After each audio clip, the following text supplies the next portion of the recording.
नमस्कार साथियों।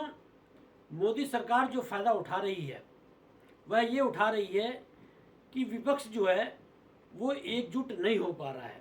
विपक्ष में कमियां हैं और ये कहा जा सकता है कि आज की तारीख में विपक्ष बदलाव के लिए काम नहीं कर रहा है बल्कि अपनी गर्दन बचा रहा है। कभी अरविंद केजरीवाल कांग्रेस की बुराई करने लगते हैं तो कभी ममता बनर्जी कांग्रेस की बुराई करने लगती है, कभी अखिलेश यादव कांग्रेस की बुराई करने लगते हैं। और जब राहुल गांधी की सदस्यता जाने के बाद में जब लामबंदी हुई विपक्ष की और लगभग पूरा विपक्ष एकजुट हो गया, तो अब शरद पवार जो एनसीपी के प्रमुख हैं उन्होंने बाकायदा प्रेस कॉन्फ्रेंस करके बोला कि जेपीसी की मांग की कोई ज़रूरत नहीं है। उन्होंने ये भी बोला कि जेपीसी में जो कमेटी बनेगी उसमें अधिकतर लोग सत्तारूढ़ दल के रहेंगे। तो ऐसे में प्रश्न ये उठता है कि जब जेपीसी मांग को लेकर विपक्ष एकजुट है और मोदी सरकार पर बड़ा हमला हो रहा है, मोदी सरकार पर बड़ा दबाव है अडानी और पीएम मोदी के संबंधों को लेकर, और हिंडनबर्ग की रिपोर्ट आने के बाद में जिस तरह से अडानी ग्रुप को लेकर विपक्ष हमलावर है केंद्र सरकार पर, एक तरह से दबाव भी बना है केंद्र सरकार पर। और ऐसे में शरद पवार को बहुत जिम्मेदार नेता माना जाता है विपक्ष का, और शरद पवार को बहुत गंभीर नेता माना जाता है। ऐसे में शरद पवार का बीच में कूदना और जेपीसी की मांग को गलत करार देना, तो ये कहीं ना कहीं दर्शा रहा है कि कहीं ना कहीं शरद पवार भारतीय जनता पार्टी से मिले हुए हैं। और आज पहली बार जो है शरद पवार ने विपक्ष की एकजुटता खंडित नहीं की है। इससे पहले भी मोदी की महिमा मंडन कर चुके हैं।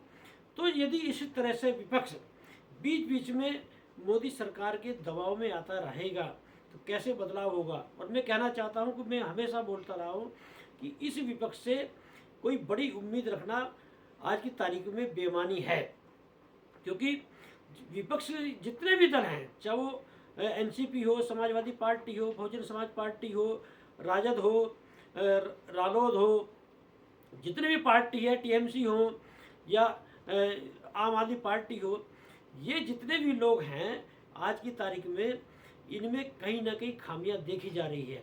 और ये कहा जा सकता है कि ये लोग बदलाव के बजाय, जनहित के मुद्दों को उठाने के बजाय अपना बचाव करने में लगे हुए हैं। तो ऐसे में मुझे कहते हुए कोई हिचकिचाहट नहीं हो रही है कि जो लोग इन दलों के पीछे लगे हुए हैं वो अपना समय बर्बाद कर रहे हैं। और ये दल जो है सामने जाहिर हो रहा है कि दबाव में आकर केंद्र सरकार के बीच बीच में मोदी सरकार को, भारतीय जनता पार्टी को मजबूती दे देते हैं। और यही वजह है कि पूरे देश में कोई बड़ा आंदोलन खड़ा नहीं हो पा रहा है। यह भी कहा जा सकता है कि भारतीय जनता पार्टी जैसे चाह रही है वो विपक्ष को वैसे दबाव बना ले रही है।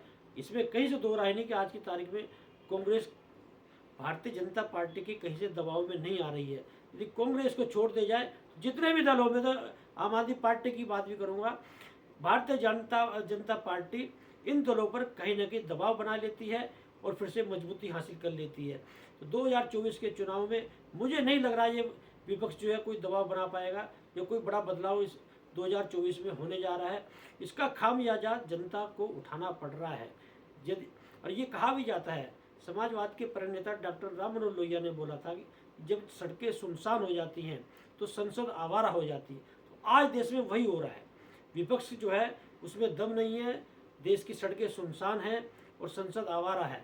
और यही वजह है कि मोदी सरकार जो निरंकुश होकर काम कर रही है, जनहित के मुद्दे से कोई लेना देना नहीं है।